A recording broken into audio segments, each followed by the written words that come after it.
feel that it is extremely overpowered in regards to its stats and its mana. I think I played a game the other day, and I didn't get too lucky on the mulligan. Demon Hunter turn 1, played the Fel, played the Battle Fiend, And Twin and Slice. then he coined out the second Battle Fiend, and then played Twin Slice, and I was sitting there with absolutely nothing I could do.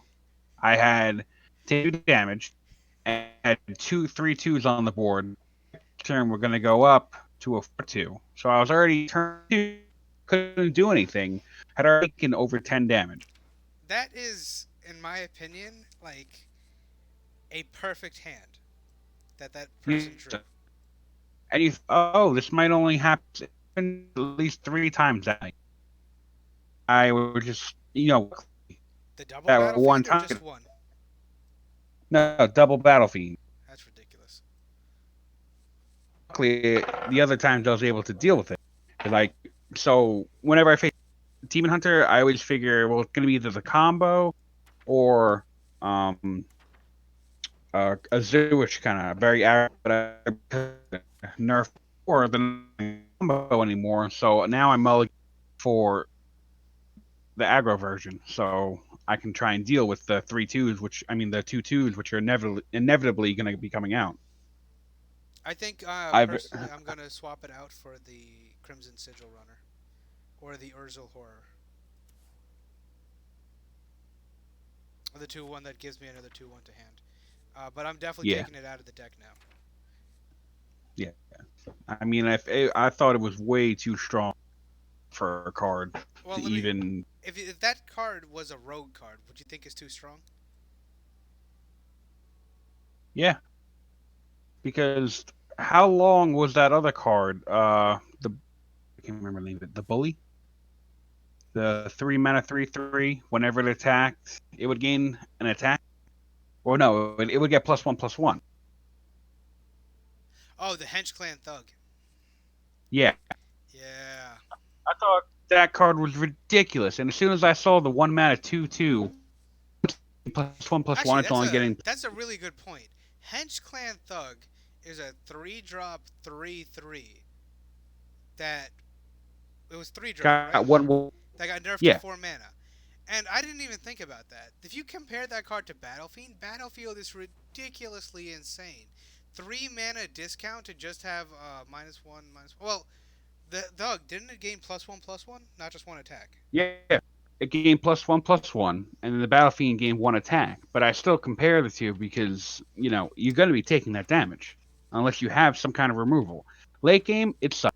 Early game, if you gain it, and most look for it because the best one, you go Okay. and you have to try and do it. So I always I I compared it to hench. I think the nerf has effectively killed the card. Like, it's one of those cards that's very borderline.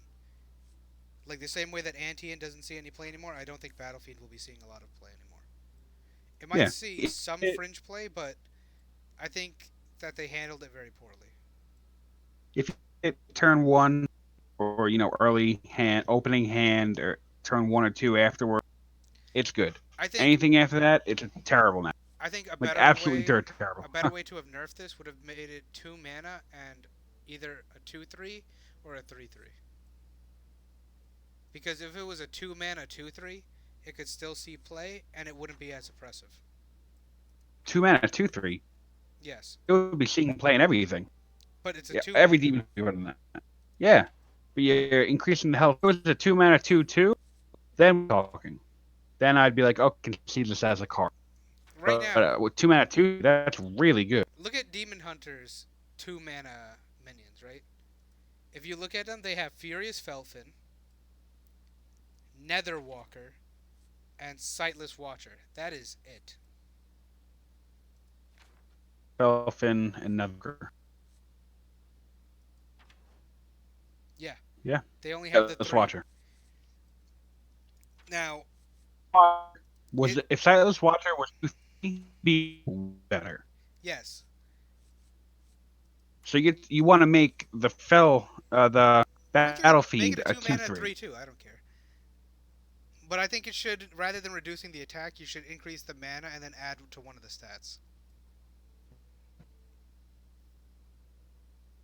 Because that oppressive gameplay style you just described cannot happen as a 2 mana card.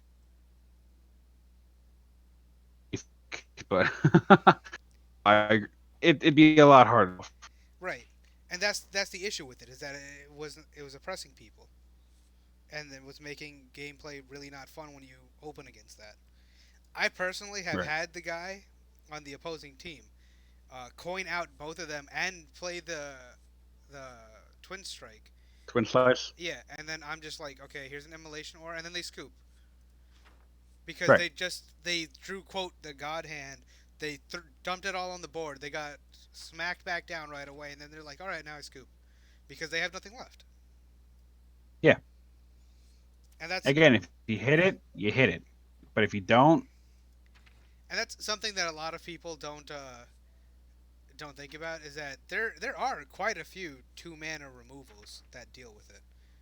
Like oh yeah, if you have backstab eviscerate, you deal with that, and then the guy has to scoop also. And I'm not even going to go into all the ridiculous tools Warlock has, but I mean wrath, yeah, explosive trap, you name it. there Yeah. yeah there are tools for it.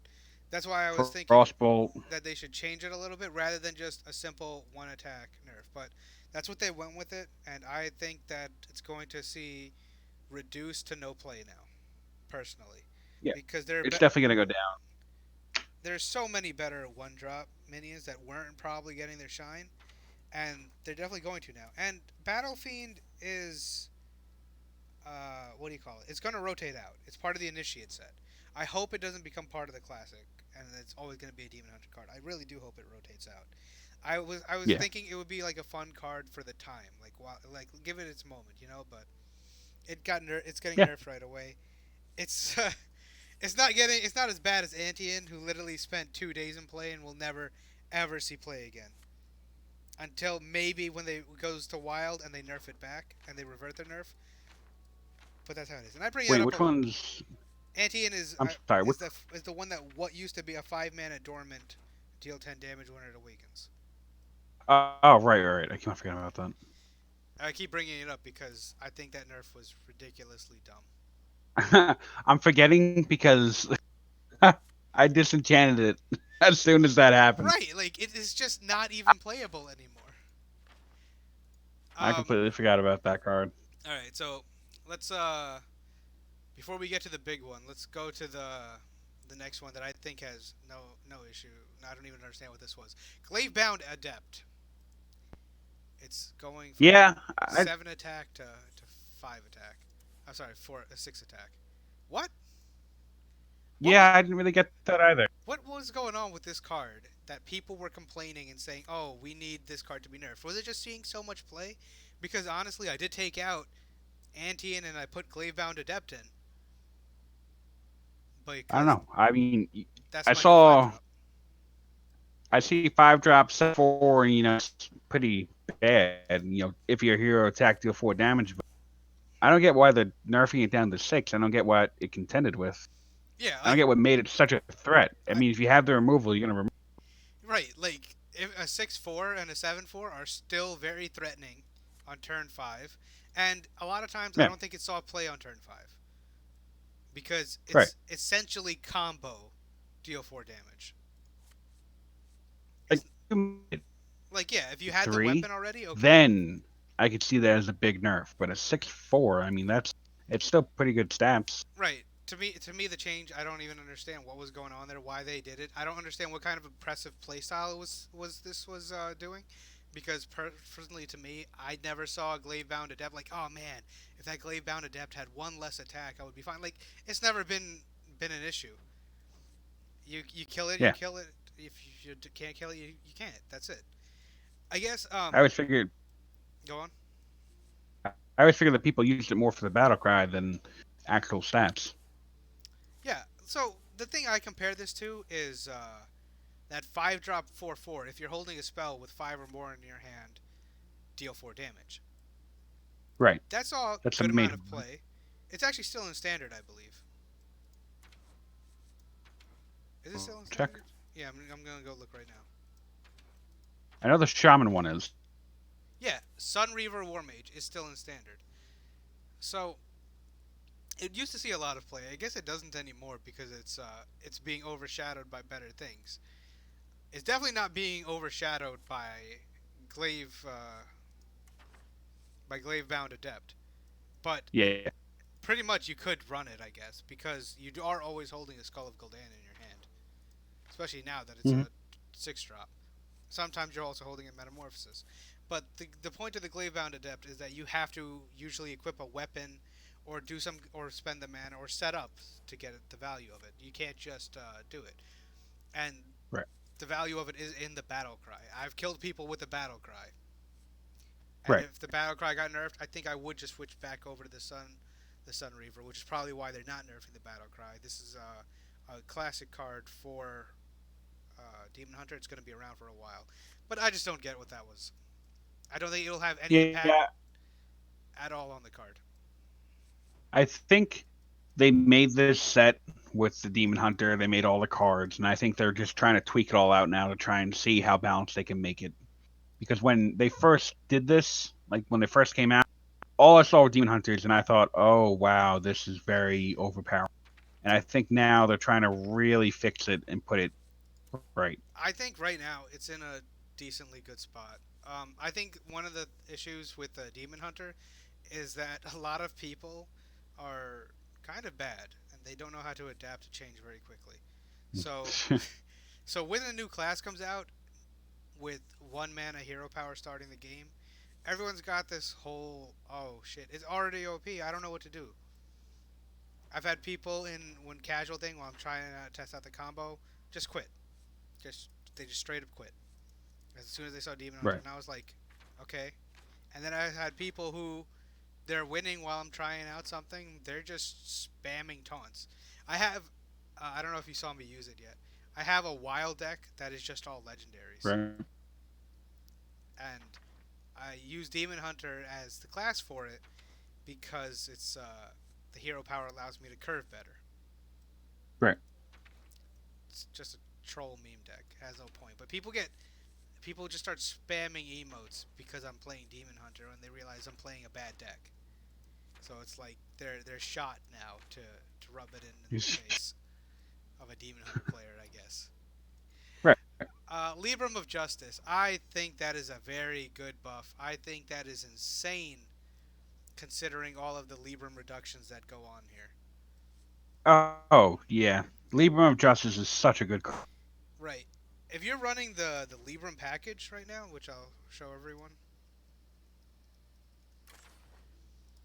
you're gonna be nerfing it with Aldor from a 5 mana to a 3-drop at least once in the game, and probably Aldor Attendant twice as the game progresses.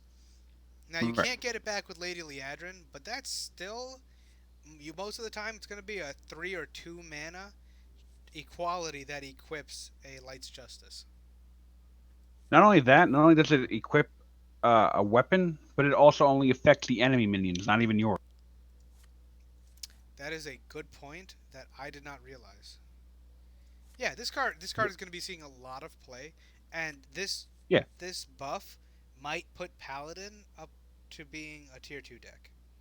The Libram deck. If Even it's not if it's not going to be a tier 1 deck, I definitely expect it to be a tier 2 deck, and we're going to be seeing a lot more of them in the future. even not running the package, you're still going to include, in my opinion, an amazing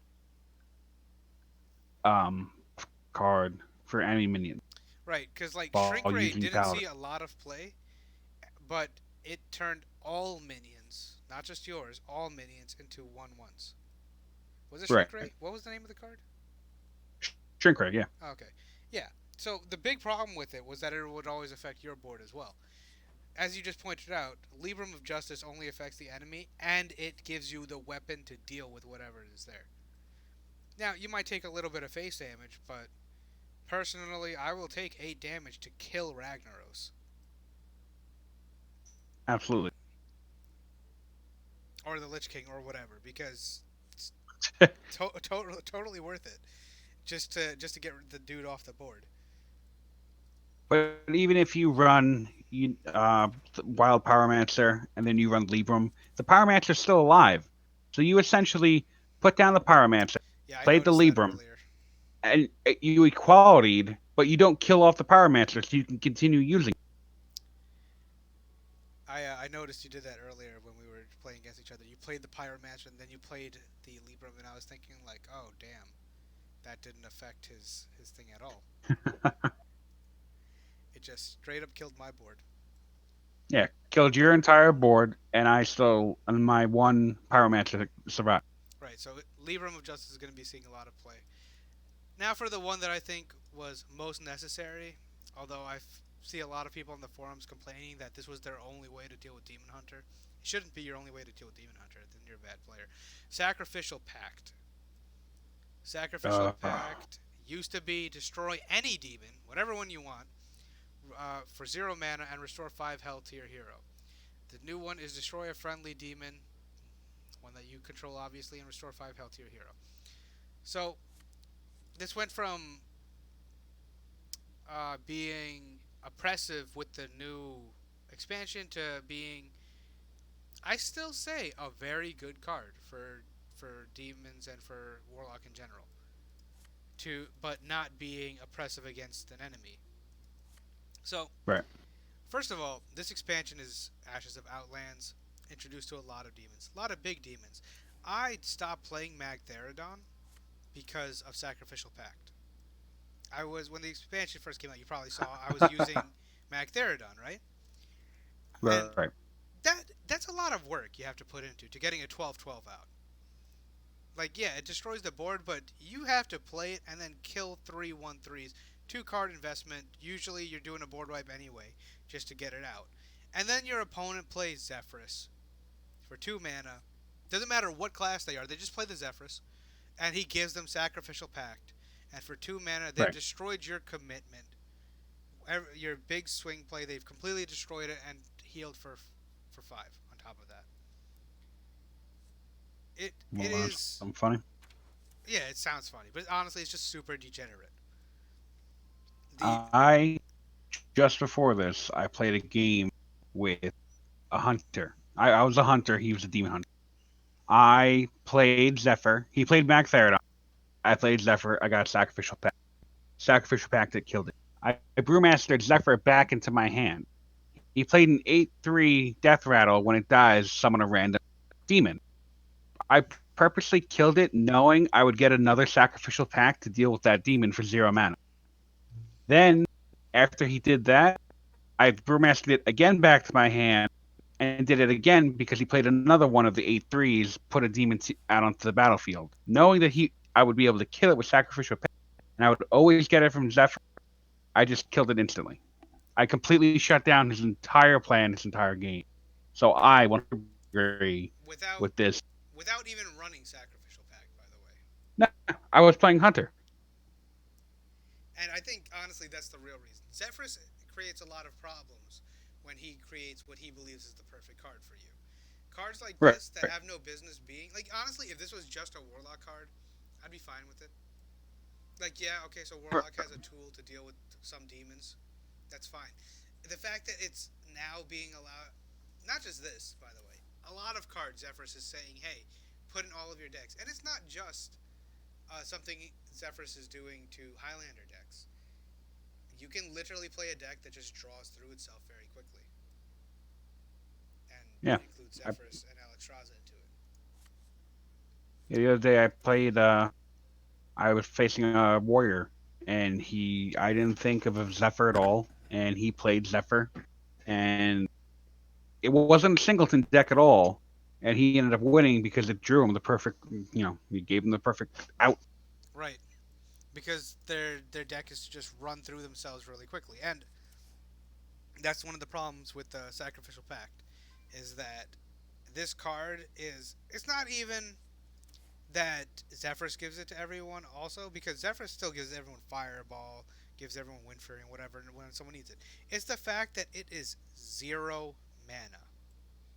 Right. There is an enemy demon that's more than 5/5. It gives you Sacrificial Pact, and this is also has been discussed, but this stopped any play from Lord Jaraxxus. No one would ever play Yeah. Jaraxxus in the current meta because every Zephyr will give you Sac Pact if the opponent is Jaraxxus. 100% of the Right. time. It was a dead card for the longest time. It's been a dead card. Right. I think they should have done this a long time ago.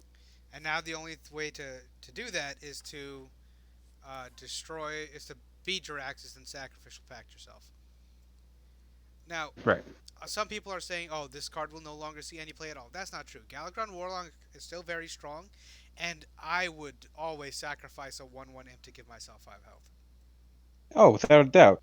Yeah, it's still a good. One mana. I mean, zero mana. Give yourself 5 health. Absolutely. It's still a good inclusionary card. If you were using it solely to remove big demons and create an unfun area for your opponents, well then, good for you. I'm glad you're not using it anymore. If you were using this as a healing tool, and your intention was always to use this as a healing tool, then you're going to keep using it. Yeah. Because it's not supposed to be a tech card against demons in play right now. It's Sacrificial Pact. What kind of pact are you doing with an opponent's card? And it's something I read this on the forums. And someone brought this up. It's about the flavor, but this is the reason that demons never really become friends with warlocks. That's funny. So this card, even in its flavor, shouldn't be used for opponents' demons. And yeah, I agree with you. This should have been done a long time ago. And it probably wasn't because it wasn't such a meta relevant thing. So It Blizzard, was as soon as they introduced Zephyr is when they should have done it. yeah, and I think I told you this like a few weeks ago. Before Ashes of Outland even dropped, they need to change Sacrificial Pact. You can't Yeah. make a set with giant demons and leave a card like this running around. And Zephyr just made it worse by giving Yeah. every class access to it.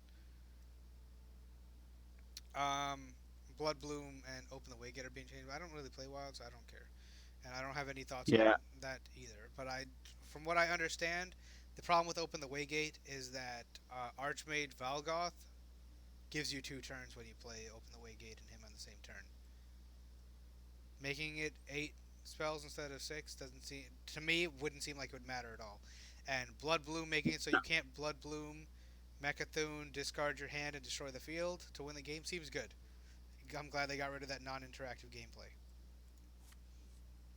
But as far as non-interactive gameplay goes, Kael'thas is a combo card. It's going to stay as a combo card because they don't want to get rid of the flavor. And combo decks will always exist. Your opponents will always be able to do something that will kill you in 1 turn.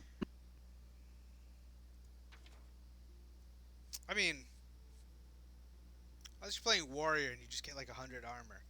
But realistically, even in Standard right now, you have that